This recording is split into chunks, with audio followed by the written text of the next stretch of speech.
He's terrified of water, ... But he's never seen the ocean. This is how I drowned. He says, I have always loved the sea. I grew up on a coast where the air was permanently seasoned with salt, and the rhythm of my life was dictated by the tides. I learned to swim before I could properly ride a bike. The ocean was my sanctuary, a place of boundless freedom and humbling power.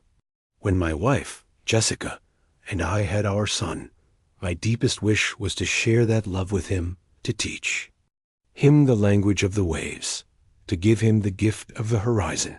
But my son Finn is terrified of the water.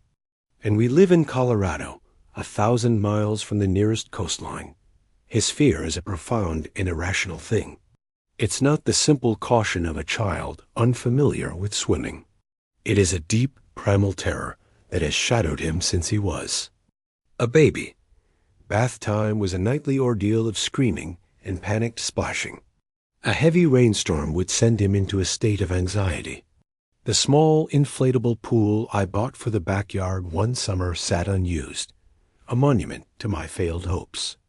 He would stand at the far edge of the lawn, staring at the 6 inches of still, chlorinated water with the same horror a man would reserve for a coiled serpent.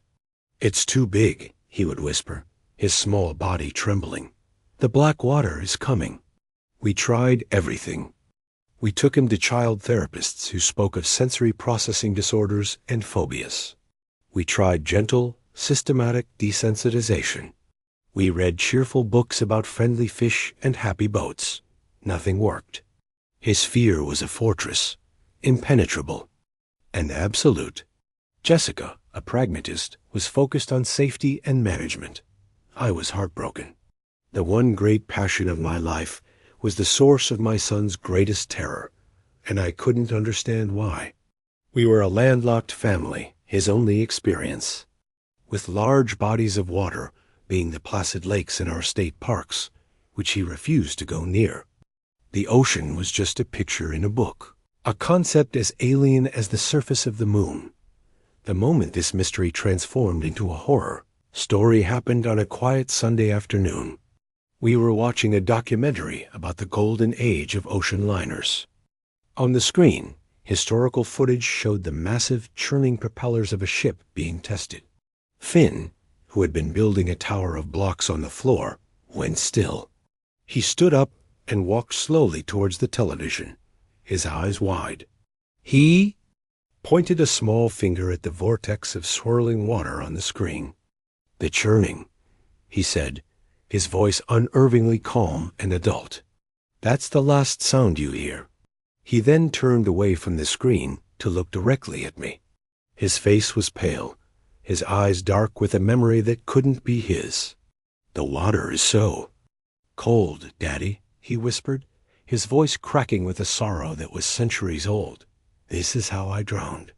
The words hung in the air, a declaration so impossible, so chilling, it seemed to suck the very warmth from the room.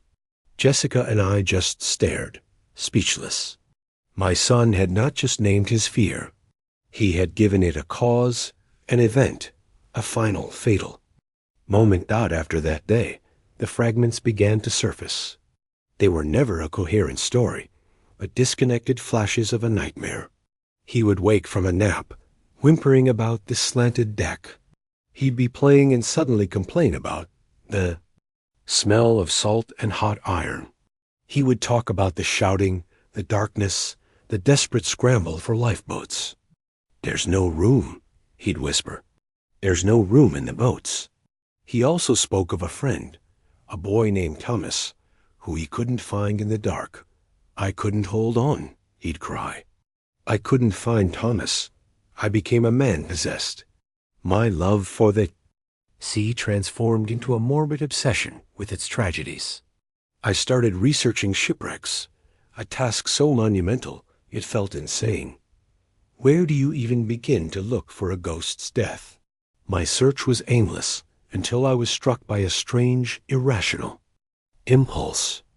My maternal grandfather's family had emigrated from Ireland. I didn't know much about them, but I felt a pull, a need to look there. I started a deep dive into my own family's genealogy.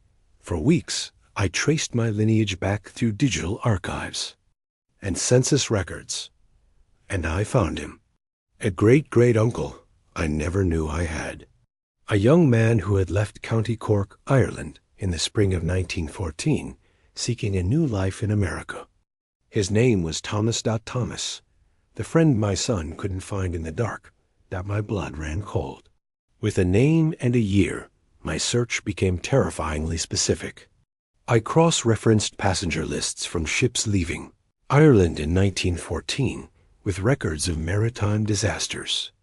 And on a grainy scan of a third-class passenger manifest for a ship called the SS Empress of Ireland, I found him, Thomas Fitzpatrick.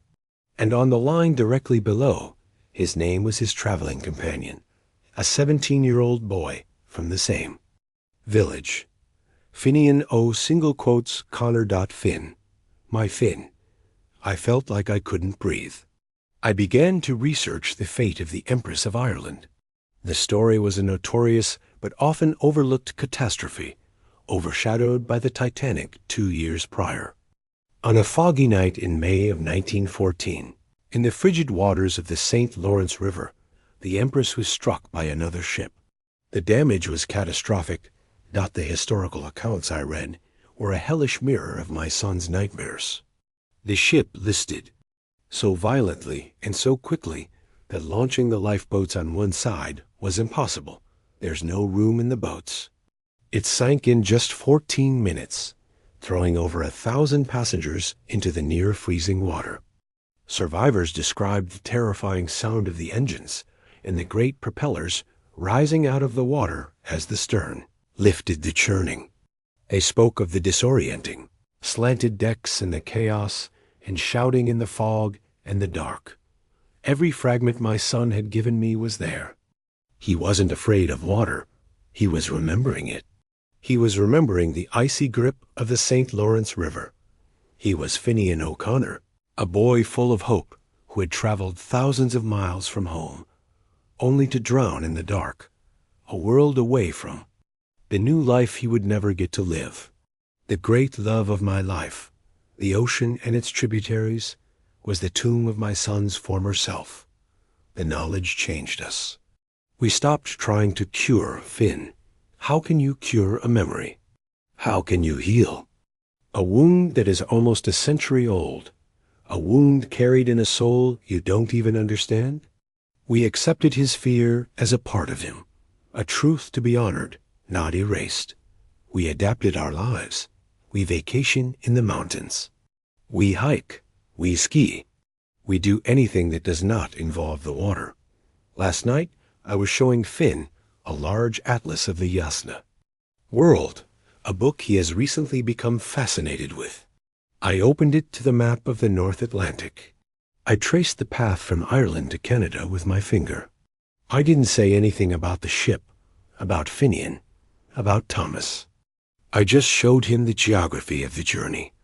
He watched my finger move across the vast blue expanse of the ocean.